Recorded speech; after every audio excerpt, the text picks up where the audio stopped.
Insurance companies are watching your social media, and if you post the wrong thing, it could derail your case. Picture this. You've been in a car crash.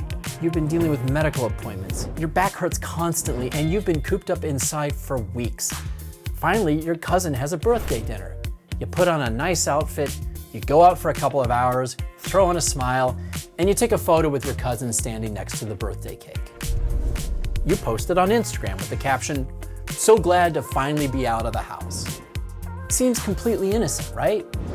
But to the billion-dollar insurance company handling your claim, you just handed them their favorite piece of evidence. And they're going to use that one happy photo to try to derail your entire case. Hi, I'm David McDivitt, a trial lawyer. And today we're talking about a modern legal minefield: social media. If you're dealing with a personal injury case, your digital footprint is no longer just a way of staying connected with friends, it is a legal record. In this video, I'm going to explain how insurance company adjusters and defense attorneys spy on your social media profiles, why your privacy settings may not save you, and one critical mistake that people make when they try to fix their profile that may land them in trouble with a judge. Let's tackle the biggest misconception first.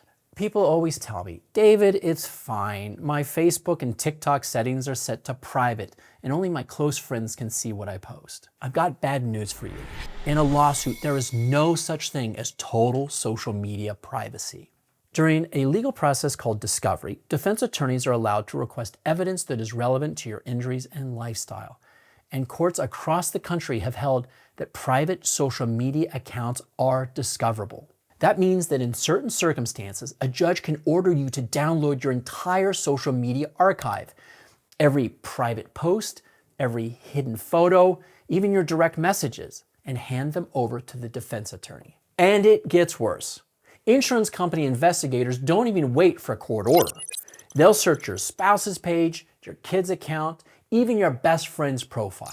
If your best friend tags you in a photo when you're at the barbecue holding a plate of food and smiling, that insurance company may flash it in front of a jury later if your case goes to trial and say, "Look, he's having the time of his life. He can't be that hurt."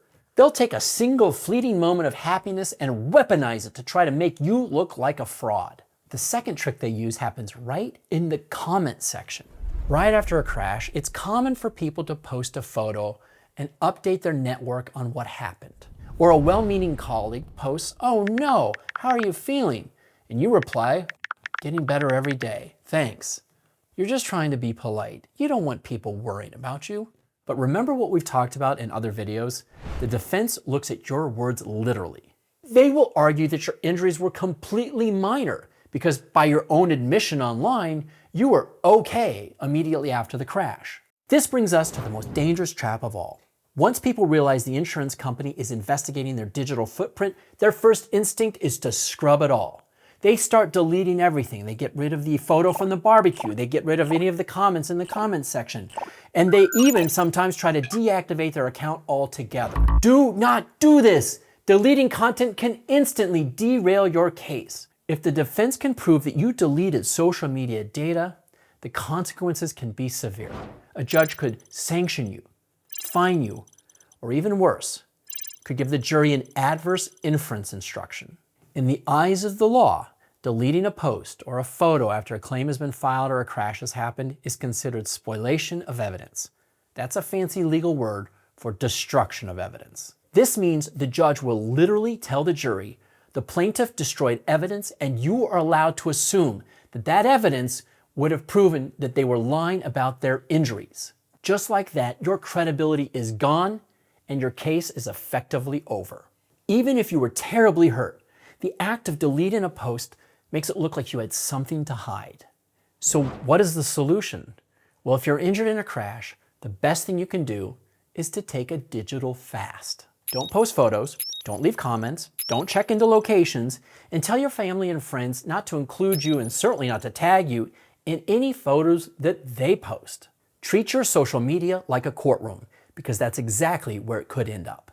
If you've already posted something and you're worried about how it looks, don't delete it. Instead, speak to an experienced personal injury lawyer right away. Let your legal team evaluate your digital footprint so they can advise you on how to handle it properly. Remember, your lawyer can't help you with your social media unless they know about it.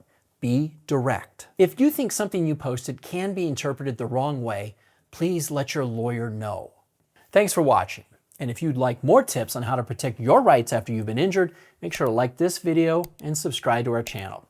See you in the next one.